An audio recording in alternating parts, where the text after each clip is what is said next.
Luty 1945 roku. Przez ostatnie 6 lat w Europie trwała wojna. Zginęły miliony ludzi.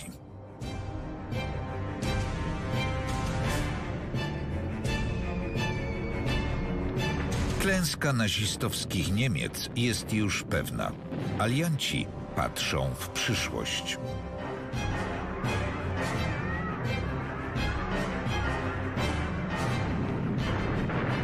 Zasady pokoju trzeba bowiem uzgodnić już dziś, kiedy jeszcze trwają walki.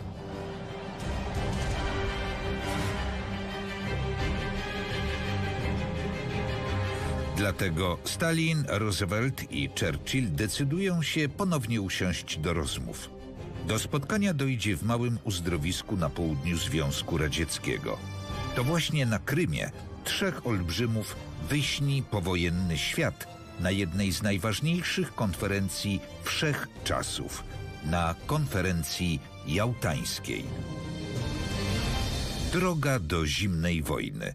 Koniec Wielkiej Trójki.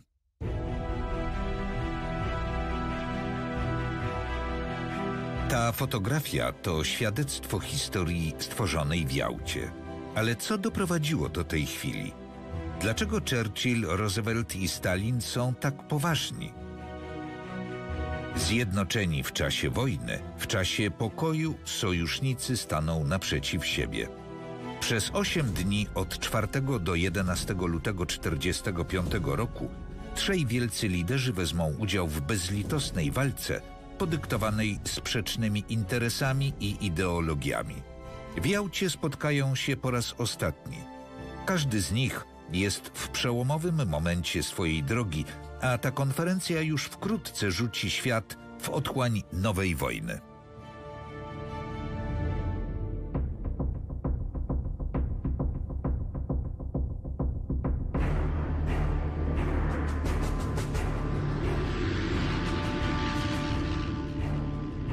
Trzeci lutego 1945 roku, po 7-godzinnym locie, 2 samoloty, brytyjski i amerykański, które wystartowały nocą, lądują na pasie lotniska w Saki na Krymie. Wysiadając z samolotu, Winston Churchill jest obolały i ma wysoką gorączkę, ale przybiera dziarską minę. Nawet chory jest gotów napisać nowy rozdział historii. Amerykański prezydent Franklin Roosevelt, mimo skrajnego wyczerpania, prezentuje podobną postawę. Dyplomaci i wojskowi witają się na pasie. Wielu obecnych w Jałcie pisze dzienniki. Dzięki ich zapiskom wiemy dokładnie, co działo się w czasie konferencji. Opowiadają to, o czym oficjalna historia milczy.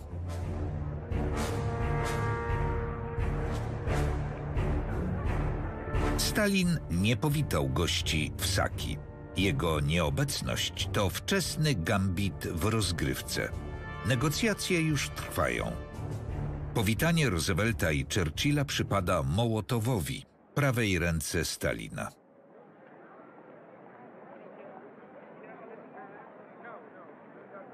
Na skutek polio Roosevelt nie może chodzić. Idąc obok niego, Churchill wygląda jak ktoś mu podległy.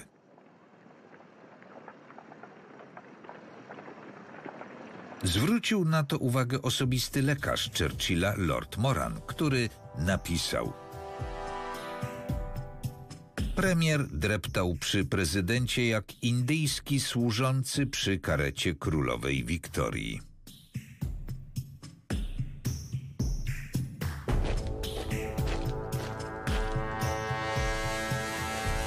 To jednak nie ostatni raz, kiedy Churchill wyjdzie na służącego Roosevelta. Wojna wciąż trwa, ale chwała Imperium Brytyjskiego to już przeszłość. Potęgami nowej ery są Stany Zjednoczone i Związek Radziecki. W Jałcie Churchill będzie walczył o przetrwanie.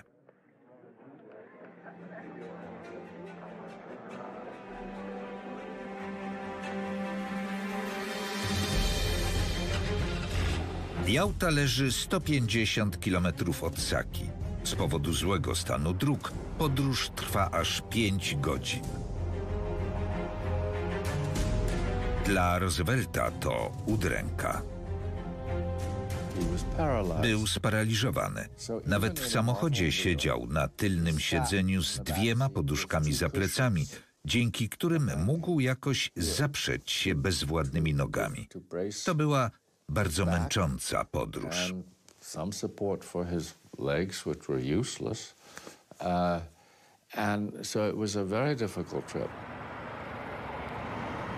W Europie wciąż trwa wojna, więc droga do Jałty jest pilnie strzeżona. Niebo patroluje 160 samolotów. Córka Roosevelta, Anna Bettiger, która mu towarzyszy, jest zdumiona działaniem Rosjan. W dzienniku zapisuje: na drodze z Saki do Jałty co 300 metrów stali żołnierze. Kiedy przejeżdżaliśmy, ci bez broni salutowali. Wszyscy radzieccy żołnierze, w tym kobiety, byli schludni i wyprostowani na baczność. Przez okna Roosevelt i Churchill widzą ogrom strat.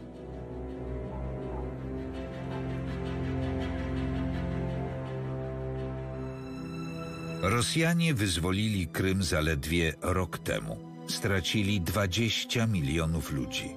Spustoszonych zostało 70 000 radzieckich miast i wsi.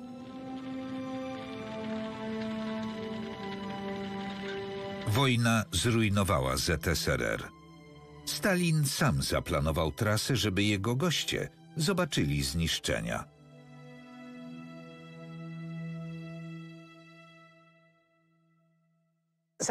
To w pewnym sensie pozwoliło mu obarczyć swoich partnerów poczuciem winy, zwłaszcza Roosevelta. Straciliśmy mnóstwo ludzi, a wszystko przez to, że nam nie pomogliście.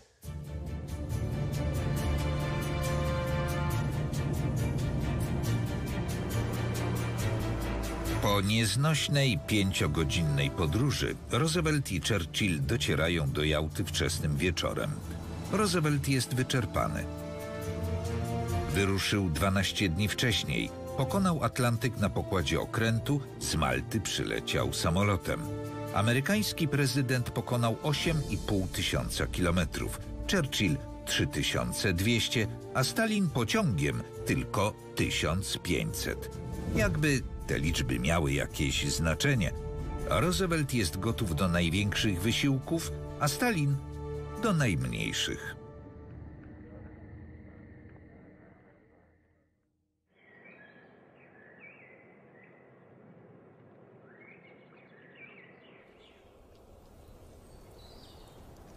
Zatoka Jałtańska nie straciła swojego uroku. W XIX wieku była rosyjską Rivierą. Carowie i arystokraci spędzali tam wakacje. Delegaci na konferencję zamieszkają w pałacach.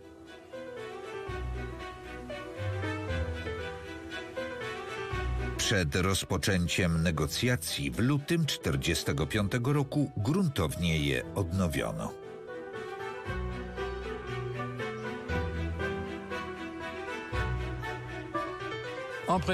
Przed konferencją pałace szybko wyposażono w rzeczy przywożone konwojami z Moskwy, dzięki czemu wnętrza nabrały domowego charakteru. Przez wiele lat były zaniedbywane.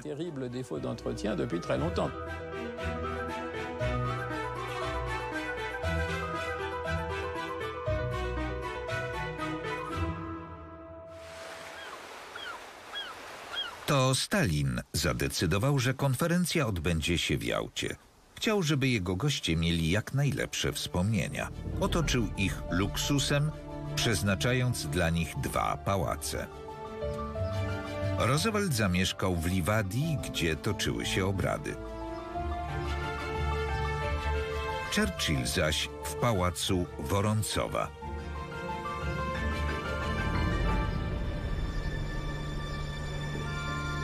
Nad Jałtą świeci księżyc. Każdy z Wielkiej Trójki zbiera siły na nadchodzący maraton.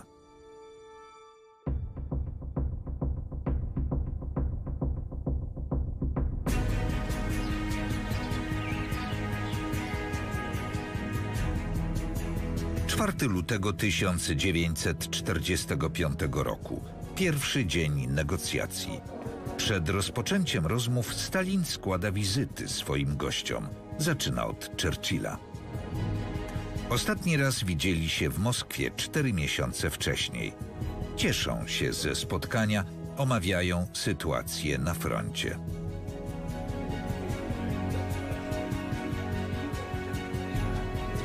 Relacje Stalina z Rooseveltem są równie zażyłe.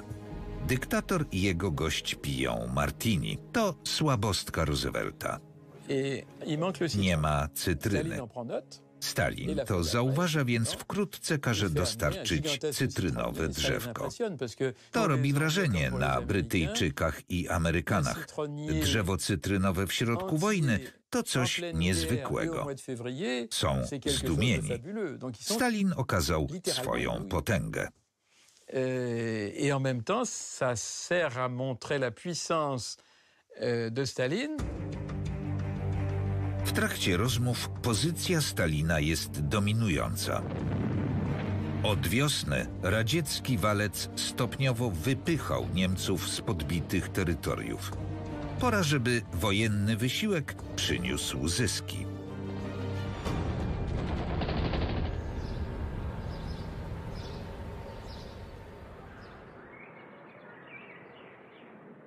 Negocjacje zaczynają się o 17:00. Spotkania odbywają się w sali balowej pałacu w Liwadii. Wszystko jest gotowe. Ministrowie i dyplomaci rozmawiają, czekając na Wielką Trójkę. Pierwszy zjawia się Churchill z córką Sarą. Premier jest w dobrym nastroju. Ma rosyjską czapkę. To ukłon w stronę gospodarzy. Czuje się lepiej. Po przespanej nocy temperatura spadła. Potem przybywa Stalin. Przed kamerami obaj demonstrują swoją przyjaźń. Roosevelt siedzi już przy stole. Dotarł dyskretnie. Ten rytuał będzie się powtarzał przez 8 dni. Roosevelt nie chce, żeby kamery pokazywały jego niepełnosprawność. Musiał przesiąść się z wózka na krzesło, co przy paraliżu obu nóg nie jest proste. Każdy z Wielkiej Trójki ma swoich doradców. Nie będą negocjować sami. Churchillowi towarzyszy Antony Eden, jego minister spraw zagranicznych oraz dyplomata Aleksander Cadogan, ekspert w sprawach Polski. Roosevelt polega na Harrym Hopkinsie, przyjacielu i prawej ręce. Ufa mu bardziej niż komukolwiek. U boku ma też sekretarza stanu Edwarda Stettiniusa. Stalin też ma 2 doradców. Wiaczesława Mołotowa, ministra spraw zagranicznych oraz dyplomatę Iwana Majskiego. Na stole leżą 4 kwestie. Los pokonanych Niemiec, przyszłość Polski, ONZ-u i wojna z Japonią. Pozycje alianckich armii mają wielki wpływ na te sprawy.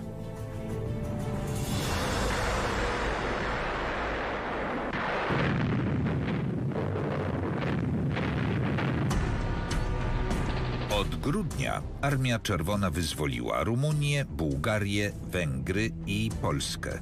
Rosjanie są zaledwie 80 kilometrów od Berlina.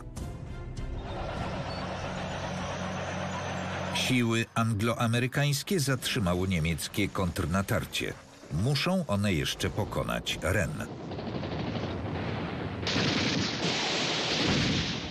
Można powiedzieć, że z militarnego punktu widzenia Rosjanie wyprzedzili zachodnich aliantów.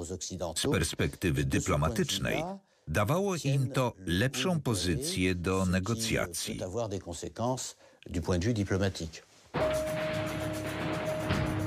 Poza nierównowagą na froncie były też różnice ideologiczne.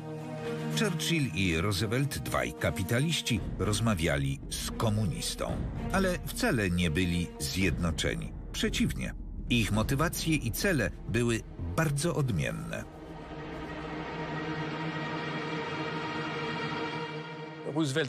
Roosevelt szanował Churchilla, starego wojownika, który walczył w Europie sam.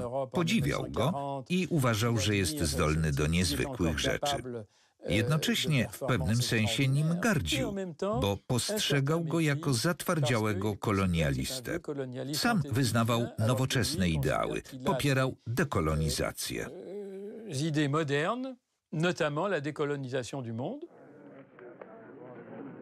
Roosevelt potrzebuje Stalina bardziej niż Churchilla. Na Pacyfiku wciąż trwa wojna z Japończykami. Walki są krwawe, a Japończycy wolą ginąć jako kamikaze niż skapitulować.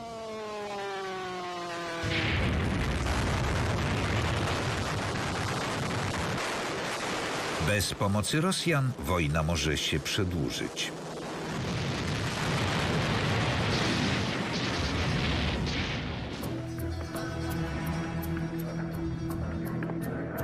Roosevelt potrzebuje też Stalina przy tworzeniu Organizacji Narodów Zjednoczonych.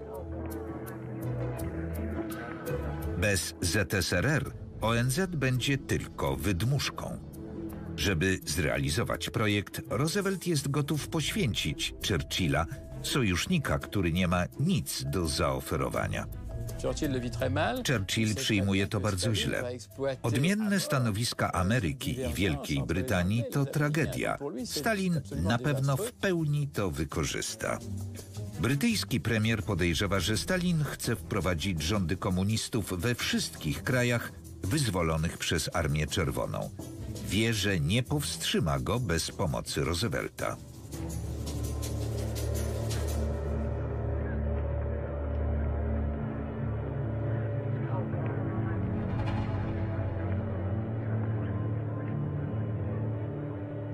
Pierwszego dnia omawiane są tylko kwestie militarne. Strony obserwują siebie nawzajem. Stalin przejmuje prowadzenie w rozgrywce taktycznej. Sugeruje, żeby sesjom plenarnym przewodniczył Roosevelt. To miłe, ale jako przewodniczący Roosevelt będzie bezsilny. Będzie mistrzem ceremonii, podczas gdy inni będą spiskować i negocjować za jego plecami. To bardzo sprytny ruch Stalina.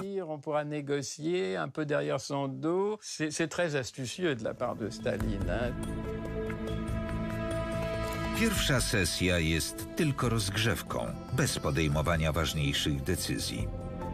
Ale zachodni alianci są świadomi, że potyczka ze Stalinem nie będzie łatwa. Wieczorem zastanawiają się nad strategią na następny dzień. Churchill rozmyśla w samotności, patrząc na portrety brytyjskich arystokratów, które Stalin kazał powiesić dla przyjemności gościa. Roosevelt omawia plany z Harrym Hopkinsem.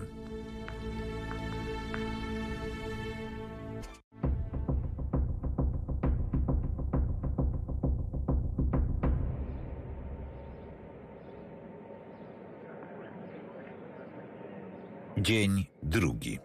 Churchill znowu zjawia się pierwszy. Stalin znowu celowo się spóźnia. Tym razem zajmą się ważnymi sprawami. Zaczną od kwestii Niemiec. Co się z nimi stanie po przegranej wojnie? Jak zarządzany będzie kraj? I jak ustalić reparacje?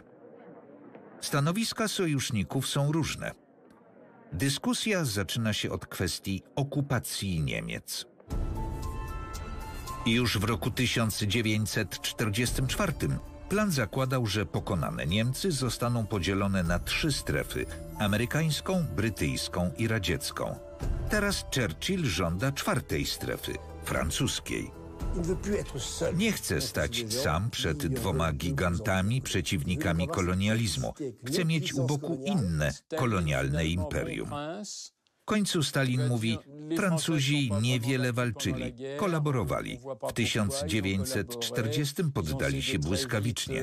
Nie zasługują na to, ale jestem rozsądny. Niech będzie. Z zastrzeżeniem, że dzielicie się własną strefą okupacyjną. Ustępstwo nic go nie kosztuje, ale wykorzystuje okazję i żąda czegoś w zamian. Chce od Niemiec jak największych reparacji. ZSRR leży w gruzach. Niemcy muszą zapłacić. Ta chęć zemsty martwi Roosevelta i Churchilla. W tym przypadku obaj stawiają opór. Jeśli Niemcy zostaną wydrenowane, żeby zadowolić Stalina, jak alianci zdołają postawić je na nogi? Będą musieli sfinansować odbudowę, czyli w zasadzie to oni spłacą Stalina, a to niedobrze. Odmowa sprawia, że Stalin się zacina. Jest poirytowany, staje się podejrzliwy. Jest też coraz bardziej agresywny. Spójrzcie mi w oczy i powiedzcie, dlaczego nie chcecie odbudowy Związku Radzieckiego? Czy istnieje jakiś powód, dla którego uniemożliwiacie naszemu krajowi powstanie z Gruzów? Dlaczego chcecie nas osłabić? Najpierw prowokacja, potem blef. Stalin zagra atutową kartą. Potrzebuje do tego pomocy Mołotowa. Tworzą niezrównany duet. Obaj są mistrzami mrocznej sztuki dyplomacji. Mołotow gra złego glinę pana Niet. Nie bawi się w słówka, upiera się przy trudnych kwestiach. Potem Stalin uspokaja sytuację, jakby mówił: posuwasz się za daleko. Nie można być tak upartym.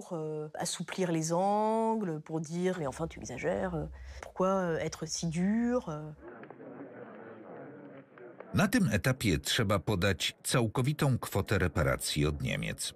Rosjanie jeszcze niczego nie zdecydowali. Mają tylko kwotę minimalną i maksymalną. Dyplomata Iwan Majski tak opisał tę scenę w swoim dzienniku. Mołotow po prawej Stalina pochyla się do niego i pyta zmartwionym głosem: podać całą sumę? Tak, całą, odpowiada Stalin. Którą? 5 czy 10? 10, krzyczy Stalin. W ten sposób pokazują, że dyskusja trwa, że niczego jeszcze nie ustalili. To ma uspokoić ich partnerów przy stole. 10 miliardów dla ZSRR. Uzgodnione. Nikt nic nie mówi. Stalin zakłada, że kwota została zaakceptowana. Alianci zachodni nie śmieli oponować. Ta decyzja będzie miała poważne konsekwencje.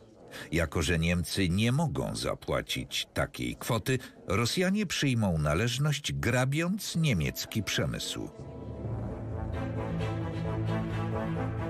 Po pierwszej rundzie negocjacji każdy z Wielkiej Trójki wróci do swojego pałacu, żeby odetchnąć.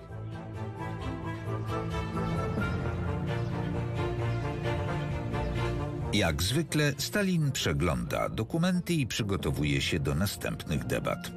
Jego biurko wciąż wygląda dokładnie tak, jak wtedy. W pałacu w Livadii Roosevelt znajduje wytchnienie przy swojej córce Annie. Od kilku lat jest jego powierniczką i jeździ z nim wszędzie. Była nie tylko oddaną córką, lecz także bardzo inteligentną i dobrze poinformowaną kobietą. Mieszkaliśmy w Białym Domu. Pełniła nieformalną rolę asystentki bez pensji, swoistej prawej ręki prezydenta.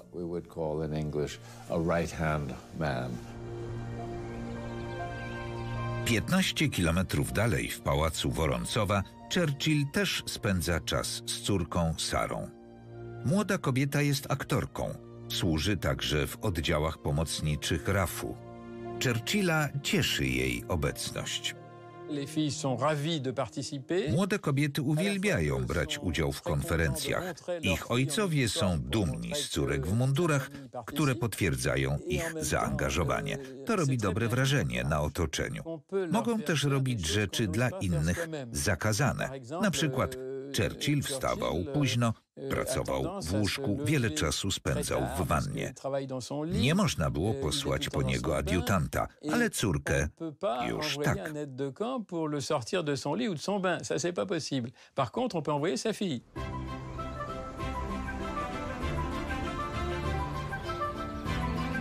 Przez większość wieczorów przywódcy zapraszają się nawzajem na kolację. To okazja dla nieformalnych rozmów. Pierwsza z takich uczt odbywa się w Liwadii. Organizują ją Amerykanie, ale żywność dostarczają Rosjanie. Stalin chce, żeby było wystawnie. 15-30 dań, kawior, śmietanka, różne przysmaki. W Wielkiej Brytanii śmietana jest reglamentowana. Ludzie właściwie zapomnieli, jak smakuje. Rosjanie umierają z głodu, ale Stalina interesuje tylko demonstracja własnej potęgi. To gruzińsko-rosyjska gościnność. Jesteście gośćmi. Zrobię dla was wszystko, wystarczy poprosić. To daje mu psychologiczną przewagę. Jestem waszym panem i sługą. To cudowne, ale i niebezpieczne. Wszystko zależy od dobrej woli Stalina. To jeden z podstawowych aspektów Jałty.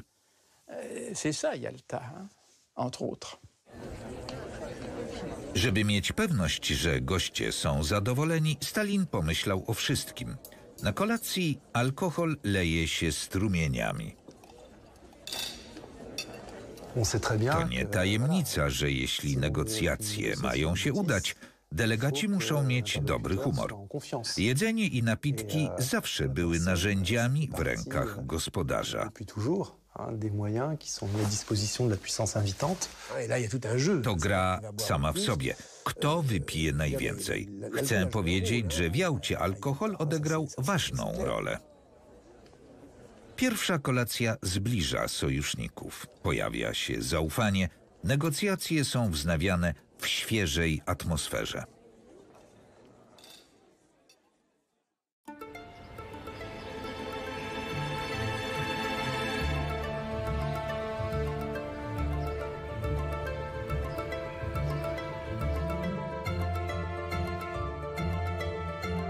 Żeby wszyscy zdążyli odpocząć po wieczornych szaleństwach, sesje plenarne odbywają się późnymi popołudniami.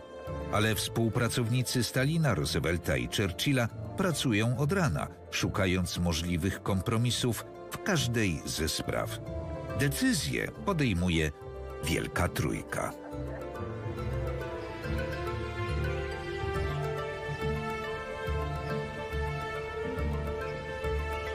Trzeciego dnia, 6 lutego, na stole pojawia się kwestia Polski.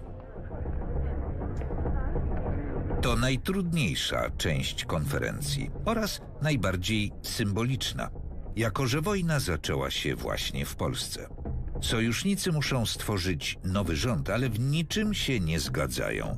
Stalin zawsze uważał Polskę za zagrożenie. W przeszłości ataki na Rosję przebiegały przez Polskę. Dlatego Stalin chce, żeby była przyjazna. Chce stworzyć wokół Związku Radzieckiego swoisty bufor, żeby nikt go więcej nie zaatakował. Związek Radziecki chciał mieć państwa buforowe. Wszyscy rozumieli, że dla Rosjan to główny element ich polityki. Jeśli się zastanowić, żadne duże państwo, takie jak Związek Radziecki, nie chce mieć wrogich sąsiadów. Przyjaciele są znacznie lepsi.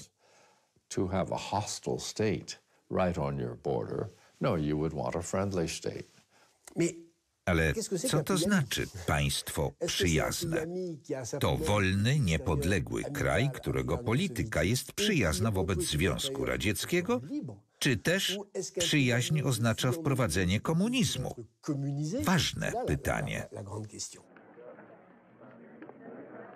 Brytyjczycy uważają, że nie po to wypowiedzieli wojnę Hitlerowi, broniąc Polski, żeby teraz stała się komunistyczna.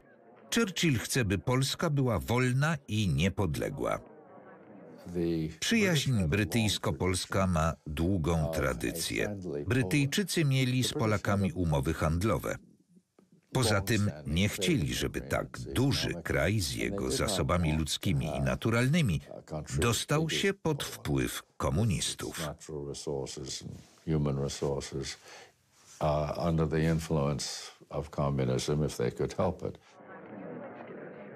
Dla Roosevelta odległa Polska to kwestia poboczna, ale ma pewne znaczenie z innych powodów. 6 milionów Amerykanów ma polskie korzenie i w większości popiera demokratów Roosevelta. Dlatego prezydent interesuje się sytuacją w Polsce.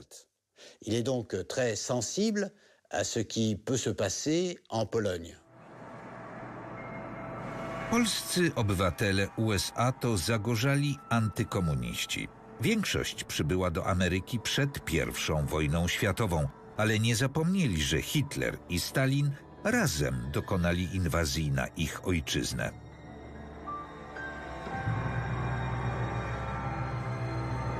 Ci polscy Amerykanie, podobnie jak Brytyjczycy, wspierają polskiego prezydenta Władysława Raczkiewicza od roku 1940 na uchodźstwie w Londynie. Problemem jest przeciwny mu rząd komunistyczny.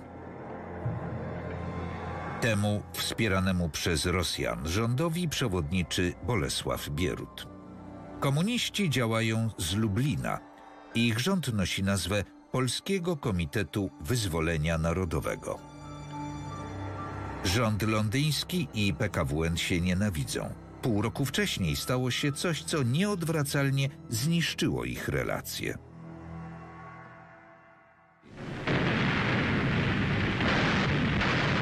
Sierpień 1944 roku. Armia Czerwona stoi u wrót Warszawy. W Londynie Raczkiewicz wydaje rozkaz powstania. Chce, żeby AK wyzwoliła stolicę przed komunistami, co dałoby mu możliwość stworzenia przyszłego rządu. Ale odpowiedź Niemców jest miażdżąca. Po 63 dniach powstanie warszawskie upada. Stalin na to pozwala. Każe Armii Czerwonej czekać.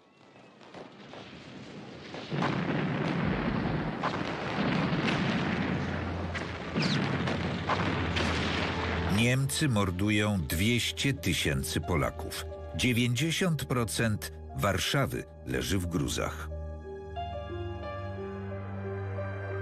2 miesiące później Stalin instaluje w Warszawie rząd komunistyczny.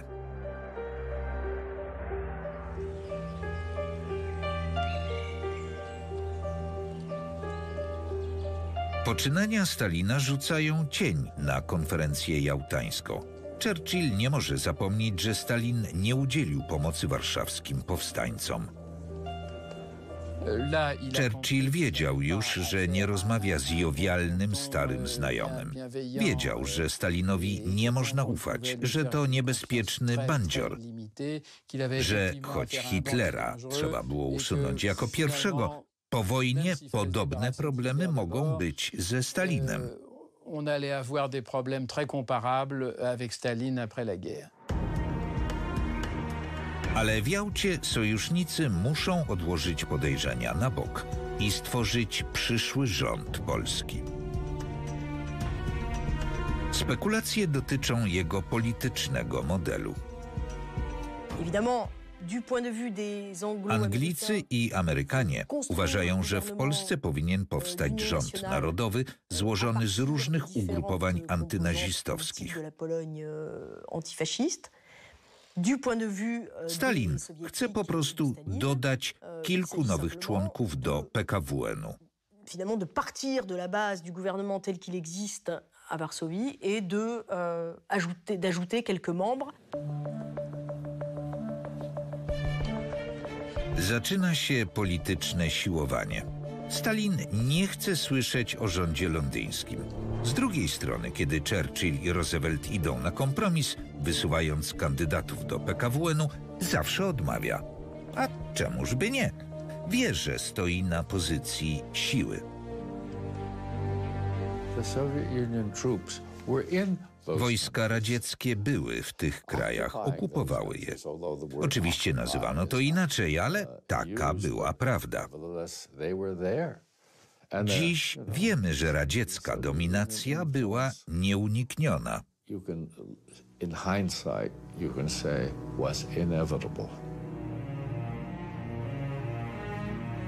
Sojusznicy nie mogą się porozumieć. Atmosfera jest coraz gorsza. Stalin się denerwuje. Iwan Majski jest przerażony. Opisuje tę scenę w dzienniku.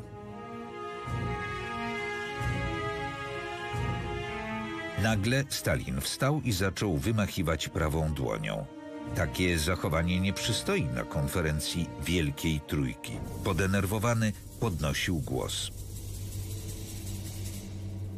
Stalin jest milczący i spokojny. Wpada w złość tylko w kilku sytuacjach, ale mają one wielki wpływ na debatę. Poderwanie się z krzesła i głośna tyrada na jakiś temat to znak, że w niektórych kwestiach nie ma zamiaru iść na kompromis.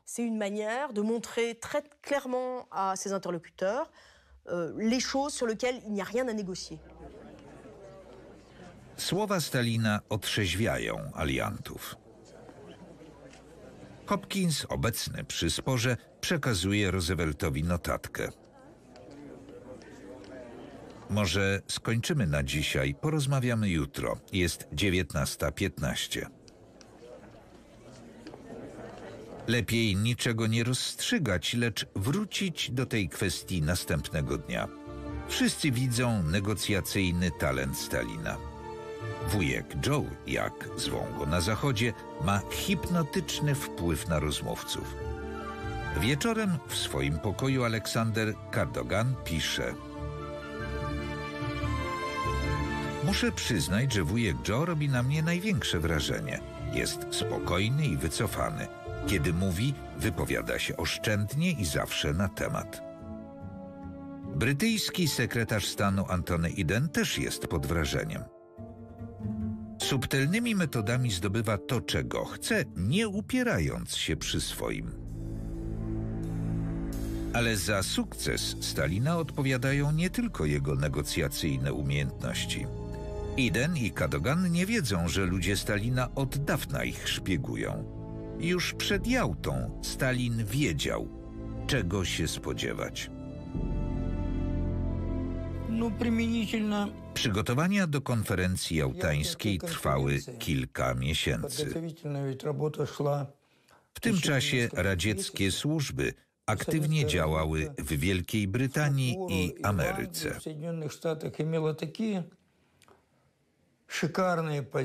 Nasi agenci dostarczali nam informacji o tym, jak Churchill i Roosevelt przygotowują się do negocjacji. Wiedzieliśmy, o czym chcą rozmawiać i przy czym będą się upierać.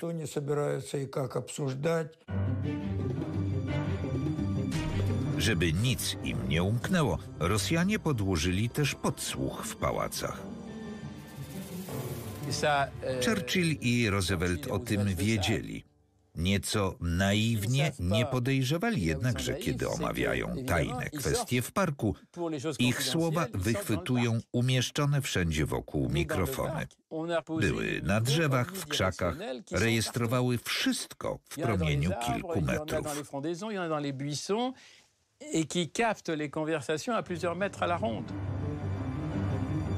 Stalin poważnie traktował te informacje. Nic nie mogło mu umknąć. Nalegał, żeby szpiedzy osobiście przekazywali mu wszystko, co słyszeli. Chciał wiedzieć, jak brzmiały wypowiedzi. Nalegał, żeby rozmowy Churchilla i Roosevelta odtwarzano z oryginalną intonacją.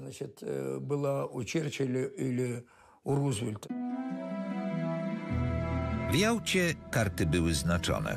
Stalin dokładnie wiedział, co mają jego oponenci. Wiedział, dokąd zmierza. Natomiast zachodni alianci błądzili po omacku.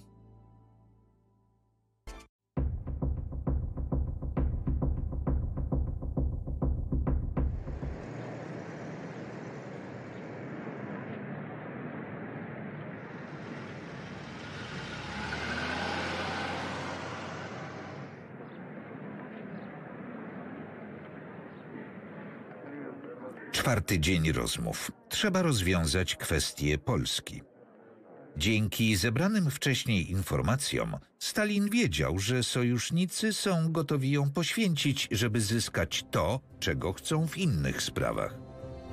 Dla Roosevelta najważniejsze były ONZ i Japonia.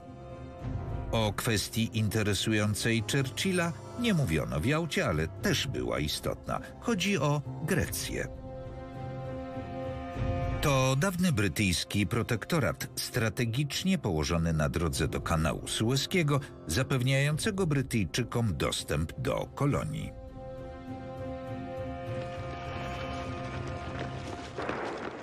Od 2 lat w Grecji trwała jednak wojna domowa.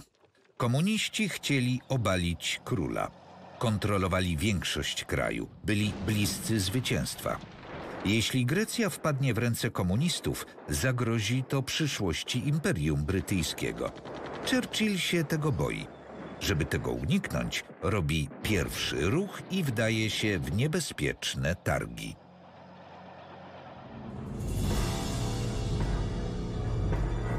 W październiku 1944 roku, 4 miesiące przed Jałtą, brytyjski premier spotkał się ze Stalinem w Moskwie. Roosevelt był wtedy w środku kampanii wyborczej. Churchill wykorzystał jego nieobecność, żeby zawrzeć ze Stalinem pakt co do przyszłości Europy. Podziału świata nie dokonano w Jałcie, lecz w trakcie spotkania Churchilla ze Stalinem w Moskwie. Dokument odręcznie spisany przez Churchilla na skrawku papieru nosi podpis Stalina. Jak dwaj sklepikarze umówili się na podział wschodnioeuropejskich plonów. Rosja miała dostać 90% Rumunii i 75% Bułgarii. Wielka Brytania 90% Grecji. Lecąc do Jałty, Churchill liczył na to, że Stalin pamięta umowę. Żeby mieć wolną rękę w Grecji, brytyjski premier jest skłonny oddać Stalinowi Polskę. Ten procentowy podział jest sprzeczny z ideą niewzruszonego Churchilla, który nigdy nie pójdzie na kompromis w kwestii europejskich stref wpływów.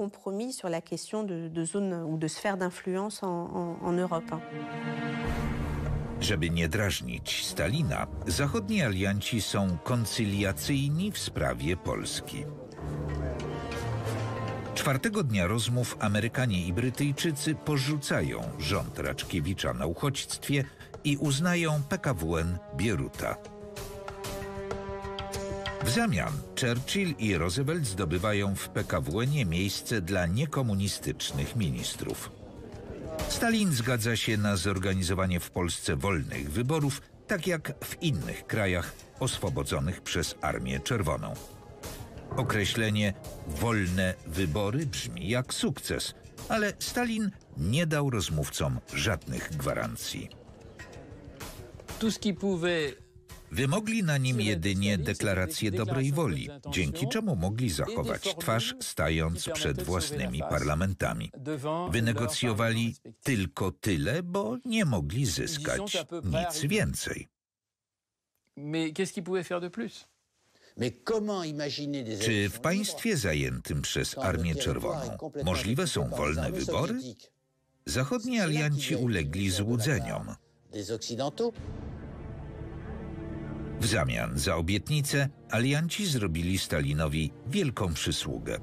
Pozwolili mu stworzyć obronny bufor, włączając część Polski do ZSRR. W zamian Polska miała dostać terytoria wcześniej niemieckie, przesuwając się na zachód.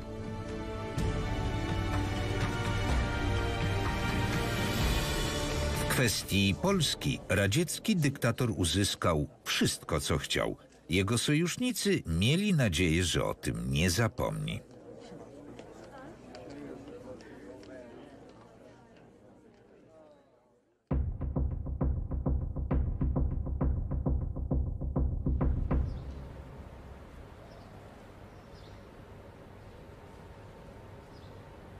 Ósmego lutego, kiedy na krymskim niebie świeci słońce, Roosevelt jest podekscytowany.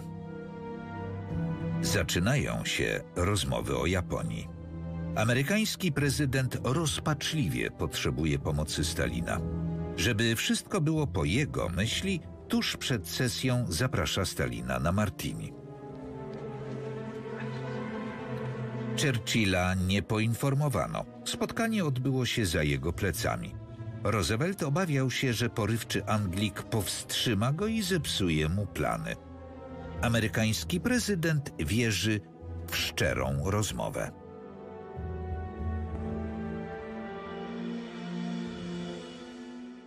Wierzył, że ma bliskie stosunki z Józefem Stalinem.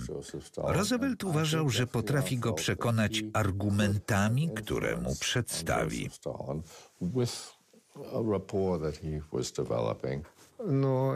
Takie rzeczy nie działały na Stalina. Roosevelt nie wiedział, jak okrutny jest Stalin, jak obce są mu ludzkie sentymenty. Nie podwłастен каким-то человеческим чувствам Сталин.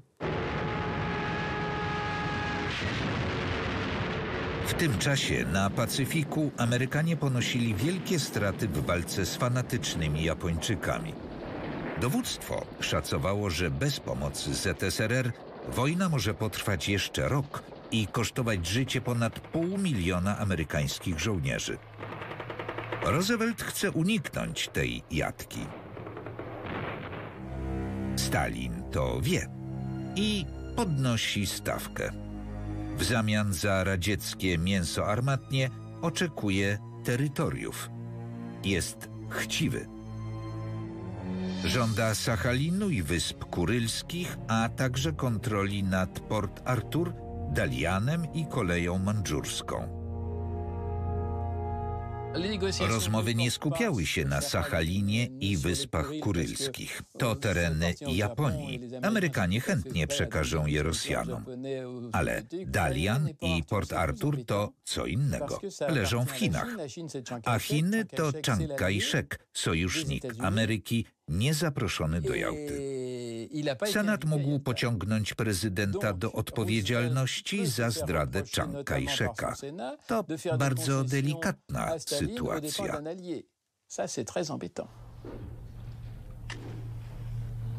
Stalin próbuje urobić Roosevelta. Użyje swojego uroku, żeby znaleźć rozwiązanie i przekonać Chiang Kai-sheka do zgody. Tłumacz Roosevelta, Charles Bolen, pisze: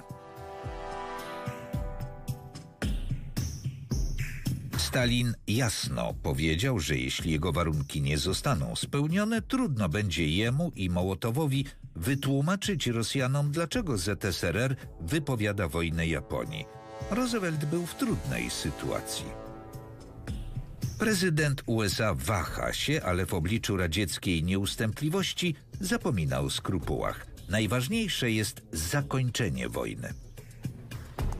Poświęca chińskich sojuszników wraz z Dalianem i Port Arthur. Porozmawia z Chiang Kai-shekiem, kiedy wojna się skończy.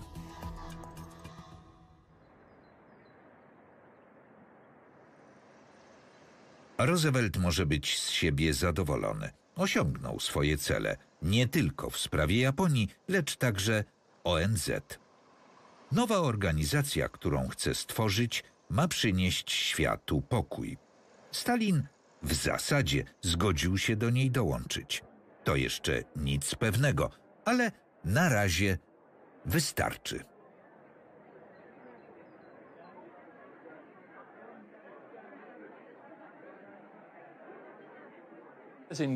To spore osiągnięcie namówić Stalina, żeby wysłał Mołotowa do Dumbarton Oaks na wstępne rozmowy.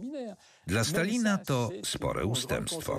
Wciąż powtarza, to pańskie ONZ. Naprawdę mogę posłać Mołotowa? Nie jestem pewien. Gra w kotka i myszkę. Jest w tym mistrzem.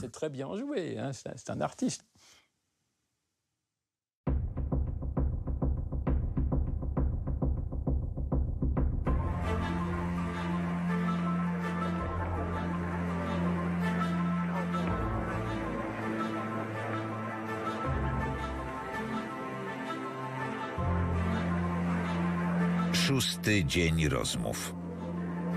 9 lutego 1945 Churchill, Roosevelt i Stalin mogą okazać dobry humor przed tłumem fotografów.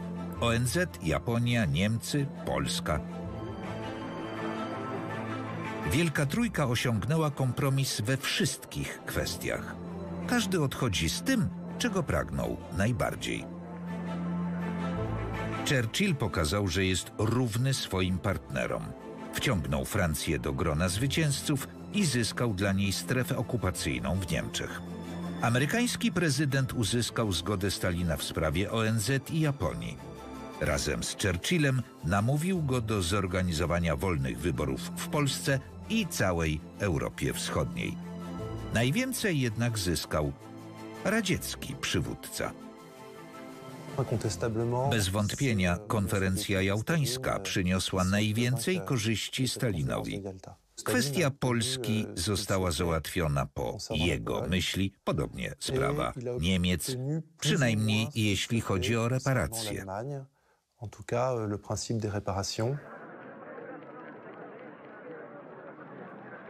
Zdjęcie zgodnej Wielkiej Trójki obiegło cały świat, ale jest zwodnicze. W Jałcie Stalin, Roosevelt i Churchill próbowali się porozumieć. Chcieli zachować sojusz, kiedy wojna wciąż trwała. Ale ostatecznie każdy z nich bronił własnej wizji świata i swoich interesów. Uzgodnienia z Jałty są niepewne. Zrodziły się z kompromisu i opierają się na delikatnej jednomyślności trzech wielkich postaci. Pod koniec negocjacji wszyscy chcieli w nie wierzyć. Tego wieczoru delegacje wzniosły toast za przyjaźń między narodami i pokój dla ludzkości. Ale nadzieja nie trwa długo. Przymierze świętowane przez Wielką Trójkę wkrótce runie.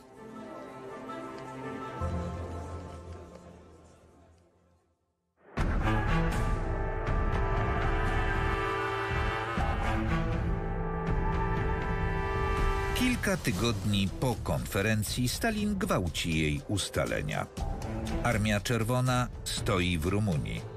Rosjanie pomagają komunistom przejąć władzę. W Polsce każdy proponowany niekomunistyczny minister spotyka się ze sprzeciwem Stalina. Wcześniej spokojny Roosevelt robi się podejrzliwy. Po Jałcie Roosevelt stracił złudzenia. Zrozumiał, że Stalin, jakiego znał, w niczym nie przypomina prawdziwego Stalina. 1 kwietnia amerykański prezydent wysyła do Stalina telegram, żądając wyjaśnień. Nie mogę ukrywać przed panem niepokoju związanego z pewnymi wzajemnymi ustaleniami z owocnego spotkania w Jałcie. W grę wchodzą nasze wspólne interesy. Nie rozumiem, jak ostatnie wydarzenia w Rumunii mogą nie być uważane za pogwałcenie tych ustaleń.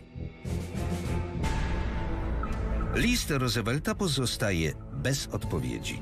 Stalin z okrucieństwem realizuje swój plan i oddaje kraje Europy Wschodniej rządom komunistycznym. Roosevelt umiera 11 dni po wysłaniu depeszy. Nie zdążył ujrzeć pełni zdrady Stalina. Ku ogólnemu zaskoczeniu Churchill przegrywa wybory. Teraz może tylko bezsilnie patrzeć, jak ich plan rozsypuje się w proch. W Jałcie Wielka Trójka nie przyniosła światu wyczekiwanego pokoju. Marzenie o braterstwie było ułudą. Wkrótce dawni sojusznicy staną się wrogami trwającymi w nowego rodzaju konflikcie zwanym zimną wojną. Wersja polska Smack Jam Studio. Tekst Marcin Skrobosz. Czytał Jacek Brzostyński.